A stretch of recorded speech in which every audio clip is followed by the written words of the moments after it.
Assalaamu alaykum wa rahmatullaahi wa barakaatuhu. Jirra jirtuu kabajamtoota fi hordoftoota dhaggeeffattoota akkasumas obboleewwan kee kiristaanaa akkam jirtu nagaa fayyaa keessanii bakkuma jirtanitti nageenyi isinii haa baay'atu jecha har'allee viidiyoo addaatiin walitti deebinee jirra. Innillee viidiyoo namoota isin beeytan yookiin isin jaalattan yookiin isin dinqisiifattaniin kan walitti deebine. Isaanis eenyumfaa jechuun keessan egaa hin oolu. Akkuma jalqaba irratti argitanii namoonni anaaf adda ta'an, namoonni ani isaan irraa fakkeenya fudhatuu barbaadu, namoonni ani sirriitti dhugaadhaan isaan dinqisiifadhu, isaan kanniini silaa isaan keessattuu Ustaaz Raayyaa Abbaa Mancaa nu keessatti hin ramadamanii maaliif isaan bakka addaa qabanii nuuf nama guddaadha. Garuu an akka nama tokkootitti akka waan ofiititti uf danda'e nama dinqisiifadhu irraa haasa'uuf mirgan qabana fakkaata. Fakkeenya fi ani sadarkaa isaaniif hin kennu maaliif isinis akkasuma sadarkaa tokkoffaa lammaffaa jettanii filachuu mirga qabdanii anis mirga qaba jedhee waan yaaduu fi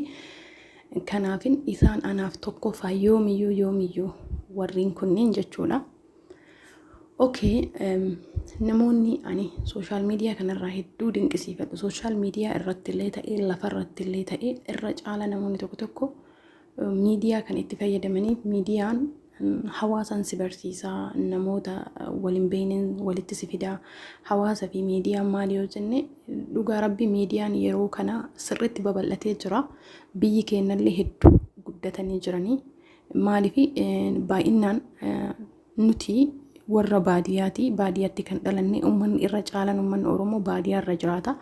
Garuu haga tokko uf baraa jira, beekaa jira. Maalirraa kan ka'e namoonni miidiyaa irratti ba'anii waan baay'ee waan sabaaf ta'u akkasumas wantoota gaarii waan hojjetaniif miidiyaaf uummanni wal baree jira jedhee yaada. Kanaafi nuti fakkeenyaa fi yeroo duraanii bara 19 akka Itoophiyaatti jechuun 96-97 kanneen nashidaa Ustaaz Raayyaa Abbaa Mancaa reediyoodhaan kan dhageeffannu. Amma garuu televiziiniin laalaas turre, televiziinii biraayyuu darbine yuutuubiidhaan sarji goonee waan barbaanne sagalee isaanii dhageeffataa. Duraan sagalee isaanii kaasettii binnee reediyoon dhageeffataa turre. Isinii galee amma mootu reediyoo san biraa tarree televiziinii nu laalle televiziiniin sun nu jibbisiise. YouTube irratti sarchi goonee waan barbaanne irratti sarchi goonee tiniin ilaalaa jirra jechuudha. Kana jechuun miidiyaan guddatu argisiisa. Garuu nuti immoo miidiyaa akkasitti itti fayyadamna jedhee yaadu. Namni irra caalan miidiyaa waan hin taane waan gadhee waan dhuunfaa waan akkasiitiin kan itti fayyadamaa jiru. Namni immoo dhugaadhaan haqaan hawaasa ofiitiif jedhee dhimma dhuunfaa ofii dhiisee yeroo ofii kamaatii isaa waliin jiraatu dhiisee jireenya ofii gammachuu ta'eetiin mana ofii keessatti qabbanaan jiraatu dhiisee hawaasa kanaaf sagal booyaa, sagal du'aa, sagal ka'aa, sagal jiraata. Hawaasa isaatiif jiraatu namoota baay'eedha. Isaan keessaa mootu ani tokkoffaa irratti anaaf gizima kamuu tokkoffaadha. Ustaaz Raayyaa Abbaa Mancaa dhugaa anaaf nama addaati. Bakka hin jiraa miti nama addaati. Namni kamuu siyaasa hin oofataa, waa'ee Oromoo ni dubbataa, aktiiviinis jira, namoonni poolitikaaf dubbatanis ni jira, namoonni akkasumas Oromoof ka'anii wareegamanis ni jira. Irra caalaa garuu kan hawaasa kana bahaa dhihaa hawaasa kanaaf bu'aa buusee dhugaadhaan lafa irrattis miidiyaa irrattis ka isin argitanii miti ka isin hin argine lafa irratti jechuu ka namni na argiif hin godhin kan mana ofii taa'aniitiin kan lafa irratti jechuu ka nam tokko quba hin qabne ka miidiyaan quba hin qabne ka kaameraan hin beekne dhuunfaa isaaniitiif jireenya isaaniitiif mataa isaaniitiif uf ta'anii rabbii ofii ta'anii rabbii ofiitiif ta'anii rabbii ofii ofirra sodaachatanii godhanii namni akka Ustaaz Raayyaa Abbaa Mancaa hin jira jedhee yaadu'anii anaaf isaan tokkoffaadha. Yoomiyyuu tokkoffaadha. Iddoo isaanii san namni biraa qubatu hin danda'a jedhee yaadu. Dhugaa rabbii namni hawaasa isaa qarqaaruuf lagaa tabba bahaa jiru ganamaa galgala aduu keessa deemaa, rooba keessa deemaa waan baay'ee darartii baay'ee arga. Miidiyaa gubbaa ta'anii maallaqa walitti qaba hawaasaa jechuun baay'ee salphaadha. Maaliif intarneeta fayyadamaa, mukayyifa yoo sitti oo'e banataa, kilaasii kan kee keessa teette sagalee taatee miidiyaa gubbarraa iyyuun homaa miidiyaa irraa dubbachuun yookiin hawaasa walitti qabuun homaa salphaadha kun. garuu mootu maallaqa walitti qabame sanuu deemanii bakka rakkoon jirtu sanitti bakka bishaan hin jirre bakka ifaan hin jirre bakka waa takka hin jirre ilaamee kaamee akkam isiniin haa jiru dhugaa rabbii iddoo tokko bakka makiinan hin deemne fa'aa jira bakka lukaan sa'aatii 5 sa'aatii 6 deemantu jira tabba qilee gubbaa jechuun isa kanniin deemanii hawaasa isaanii gargaaruudhaaf dhugaa rabbii namni akka Ustaaz Raayyaa Abbaa Mancaa fakkeenya hawaasaaf ta'u fakkeenya namaaf ta'u even warreen islaamatii miti warreen amantaa biraatiifuu Ustaaz Raayyaa Abbaa Mancaa fakkeenya jedhee yaadan maaliifi Ustaaz Raayyaa Abbaa Mancaa ganda hin beeku ekalee kana hin beeku ekalee san hin beeku oromummaa isaaniitiif amantaa isaaniitiif nama du'ee ka'uu jechuudha isaan nuuf fakkeenya guddaadha namoonni amma gara miidiyaa baatanii gargaarsa waan tokko waan adda addaa gootanii namni isin galateeffatuuf hin hojjetina dhugaa dubbachuuf waan akkasii namni isin galateeffatuuf yoo hojjettani namni har'a isin galateeffata boru isin galateeffata harka isinidhaa ol isin fuudha gaaf wayii rakkoo takka isin arginaan garuu gad isin buusa isinii galee isin ka godhuu qabdanii rabbii keessaniif bichaa jettanii galanni namaa kalafa irraa humaa miti kan boruu santu caalaa jechuu akkasii yoo hubattan akka Ustaaz Raayyaa Abbaa Mancaa kana tariika karaa Ustaaz Raayyaa Abbaa Mancaa isinii baase kanarratti yoo deemtan dhugaa ni milkooftan malee yoo miyyuun kuftan hatta waggaa 100 osoo hawaasa keessan gargaartanii rabbiin biratti illee ni milkooftanii hawaasa biratti illee milkooftanii yaada dhuunfaa keessan hawaasa gargaaruudhaaf kaatanii kaayoo keessan ganama manaa baataniif sanillee ittiin milkooftan jedhee yaada kuni akka wallaaluma kiyyaati akka jechuun bakka waa hubadhetti even Ustaaz Raayyaa Abbaa Mancaa har'aa kalee miti jechuudha kan hawaasa gargaaruu egaa namoonni tokko yeroo tokko qeeqa irratti hin baasanii waan tokko ni jedhaniini garuu kun waan fudhatamaa miti yeroo sanuu kan bayeetan irraa dubbatu Ustaaz Raayyaa Abbaa Mancaa nu warra muslimaati miti warra kiristaanatti bayee irraa dubbata maaliifi waan haqa qabuufi waan beekaniifi waan nama dhugaa ta'aniifi isinii galee osoo warra muslimaan ta'e yeroo sanuu kan irraa dubbatu warroota kiristaanaatti ture baay'inaan yoo argitan yoo miidiyaa hordoftanii jechuudha karaa feesbuukiitiin ta'ee karaa tiktookiitiin ta'ee karaa yuutuubiitiin namoota baay'ee Ustaaz Raayyaa Abbaa Mancaa hin tuqinaa isin afaan keessanuu Ustaaz Raayyaa Abbaa Mancaa waamuu hin danda'u waamuyyuu hin qabdanii kan jedhaniitiin yeroo baay'ee irraa dubbatan warra kiristaanati maaliif kana ta'e jettanii yoo yaaddan immoo hojii isaanittu isaan qulqulleesse kanaafuu namoonni namaaf jettanii yookiin namni harka naa haa dha'uuf namni ol naa fuudhuuf jettaniitiin nama gargaartan namaaf waa gootanii dhugaa rabbiin godhinaa dhiisaa namni har'a ol isin fuudha bor ol isin fuudha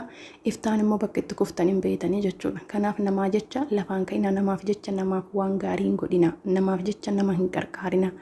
rabbiif jecha ofii keessaniif jecha yoo taate malee jechuudha ani dhugaa rabbii homaa jechuun homaa isaaniin jechuun danda'u maaliifika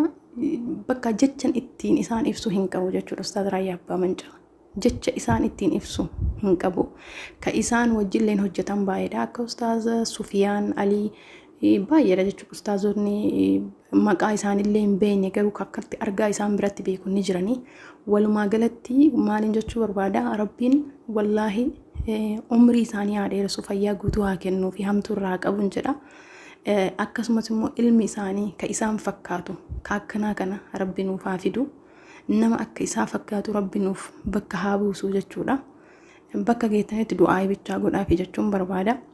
ji'a kana keessa argaa jirtanii jechuudha ummanni hawaasni keenya gizee beela'u baalirraa gizee beela'u halargirraa gizee beela'u booranarraa wallaggarraa wantoota baay'ee jechuudha isaanii jechuudha katabbaa fi laga bu'eetiniin waan adda addaa waan tokko geessuuf namni hordoftan ni beektan jedhee yaada bu'aa bayii baay'ee keessa jiranii jechuudha dhugaa rabbii bu'aa bayii baay'ee hawaasa kanaaf godhan nuti biyya alaa ta'enne maallaqa walitti qabnee akkaawunti irra buusuun homaa salphaadha nutti warra achi deemetiniin dhimma san geessutu irra ulfaatadha asumaanu hedduu galatooma ani galanni isiniif jedhu homaa miti inni guddaan rabbiin dhugaa rabbiin duniyaa akhiratti isin haa milkeessu jechuun hin barbaada asumaanu akka nam tokkootitti jechuudha maaliifi waan baay'ee godhaa jiranii jechuudha ifin waggaa 2 waggaa 3 kana keessatti dhugaa rabbii waan mootummaan biyya saniitu hawaasa isaaf hin godhin Ustaaz Raayyaa Abbaa Mancaa garee isaanii waliin godhaa jiranii jechuudha rabbi isaan haa milkeessu rabbi ilmaan isaan fakkaattu ilmaan haqaan dhaabbattu ilmaan hawaasa isaaniitiif bulan ilmaan rabbii ofiitiif bulan rabbi isaan haa godhu jechuudha namni hunduu nama hin gargaara garuu namni akkanatti namni guutuun hin jiru dhugaa namni nama hin gargaara baay'eedha namoonni nama gargaaran sooshaal miidiyaa kanarra garuu namni guutuun namni walqixaa namni walqixxummaan nama ilaalu namni akka Ustaaz Raayyaa Abbaa Mancaa hin jiru anaaf maaliif Ustaaz Raayyaa Abbaa Mancaa gandummaa hin beeku Oromoon takkittiitti beeka namni nama ta'uutti beeka kana wanni isa adda godhu jechuu Ustaaz Raayyaa Abbaa Mancaa wanni isa adda godhu Ustaaz Raayyaa Abbaa Mancaa namni nama ta'uutti beekaa Oromoon takka ta'uutti beekaa jechuudha dhugaa Rabbi umrii isin haa dheeressu isiniin jechuun barbaada inni biraas namoonni miidiyaa kanarraa ani dinqisiifadhu gargaarsa namaatiin tokkoffaa irratti akkuma ittiin jedhee Ustaaz Raayyaa Abbaa Mancaa waan ittiin isaan ibsuuyyuu hin qabu osoo wanti tokkoffaa ol jiraateyyuu tokkoffaa oliin isaan kaa'a isaan anaaf tokkoffaadha waanuma hundaanuu jechuun miidiyaa kanarraa waan irraa baradhu yoo jiraate namni akka Ustaaz Raayyaa Abbaa Mancaa anaaf hin jiru miidiyaa irratti illee ta'ee lafa irratti illee ta'ee jechuudha. Miidiyaa irrattis ta'ee lafa irrattis ta'ee namni anaaf akka Ustaaz Raayyaa Abbaa Mancaa hin jiru isiniin jechuun barbaada. Okay inni lammaffaa Abdii Geetaachoo Abbabeeti ni beeytanii namoonni baay'een ni beeytan Abdii Geetaachoo Abbabee yeroo dheeraadhaa gara waggaa 3-4 akkas ni ta'a even kan namoota qarqaaraa ture innillee hawaasa keessatti bakka guddaa qaba dhugaa dubbachuu fi inni biraa Abdii Geetaachoo wanti isa adda godhu umriin isaa baay'ee xiqqaadha nama qeerroodha nama lafaa dhufuudha silaa nama akka ijoollee biraa akka barbaadetti bakka ofirraa raahaa godhee jireenya ofii jiraatu daa'imummaa isaa kanaan sammuu isaa kanaanii hawaasa isaatu gargaaree hawaasa isaa bira dhaabbatuun namarraa adda isa godhaa jechuudha miidiyaa kanarraa adda isa godhaa innillee beeyansi meebii waggaa kana baay'ee hirmaatallee hin jiru maaliif waan gaa'ilallee waan godhateef jiruun dhuunfaa isaallee waan itti jirtuun na fakkaata meebii ramadaanni yoo dhufe ammallee ittuma deebi'uun isaa hin oolu jedhee yaada. Kanaafi Abdii Geetaachoo asumaan hedduu galatoomii ati naaf adda ati nuuf adda fakkeenya nuuf taatee jirta miidiyaa kanarraa siin jechuun barbaada. Inni biraa Ahmed Bosona Baaleeti. Ahmed Bosona Baalillee dhugaa Rabbii nama miidiyaaf jedhee waa namaaf godhuu miti. Even namoonni baay'een ni arga komentii isaa jalatti yoo karaa feesbuukiitiin dhaqxanii ilaaltanii maaliif yuutuubiin banannee yuutuubiin siif galii siif qabaa waanuma hojjettu kana maaliif yuutuub irra gadi lakkifne jedhanii namoonni baay'een komentii ni barreessanii komentii feesbuukii Ahmed Bosona Baaleetirra godhattanii argitanii jechuudha. Garuu inni hin bananne maaliif karaan takkittiin inni ittiin deemu hawaasa isaa qarqaaruudha. Namni hunduu jireenya isaa keessatti ni sakaallamaa waallee balleessuu danda'a waallee dubbatuu danda'a yeroo jalqabaatiif kan feesbuukii liivii irratti seenee liiviyyuu akkaataa itti seenan kan arge Ahmed Bosona Baaleeti namoonni baay'een gisee dubbatan arge nama tokko nama lama osoo hin ta'in ragaa nama baay'eetiif jechuudha Ahmed Bosona Baalee. Kanaafi miidiyaa haarawaa miti ni beeka jechuu akkaataa itti fayyadama miidiyaa waa hundaa ni beeka garuu yuutuubii hin fayyadamne yuutuubiin banannee maaliif hojii lama hin danda'u. Hojii lama hojjechuu hin danda'u hawaasa gargaaruu fi yuutuubii hojjechuu hin danda'u waan jedheefi kanaaf asumaanuu dhugaa namoonni kunniin nuuf fakkeenya ta'uu danda'an namoonni tokko maallaqa inni siyaasa ofiitti fayyadamaa jettan miti dubbiin akkasii miti dhugaa ofiifis itti fayyadamuu waan fedhes haa godhu dhugaan isaa dhugaadha nama gargaara jira akka ajaa'ibaatitti biyya nu hin beekne baadiyyaa nu hin deemne muluu keessa deemee bakka ifaan hin jirre bakka waa takka hin jirre bakka bishaan hin jirre deemee